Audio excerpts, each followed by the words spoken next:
Magandang hapon, narito ang 3-day weather forecast. Narito naman inaasang magiging lagay ng panahon sa mga susunod pa na araw. Dito po sa Luzon, makikita natin sa Metro Manila at Baguio hanggang Martes, medyo maliit yung posibilidad ng mga pag-ulan. Sa Legazpi naman hanggang bandang Huwebes, posible yung mga localized thunderstorms. Ang agwat ng temperatura natin sa Metro Manila sa susunod na mga tatlong araw ay mula 22 to 34 degrees Celsius sa Baguio, nasa 16 to 25 degrees Celsius habang sa Legazpi, nasa 24 to 33 degrees Celsius.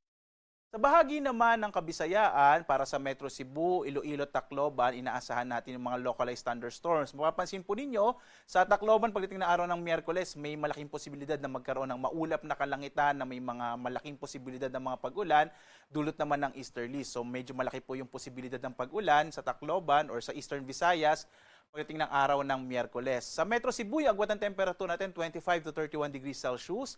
Sa Iloilo City naman nasa 23 to 33 degrees Celsius habang sa Tacloban nasa 24 to 32 degrees Celsius.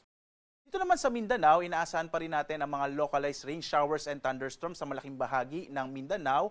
Para sa Metro Davao, yung agwat ng temperatura nasa 24 to 35 degrees Celsius. Sa Cagayan de Oro naman, nasa 24 or 23 to 32 degrees Celsius habang sa Zamboanga City, nasa 24 to 34 degrees Celsius.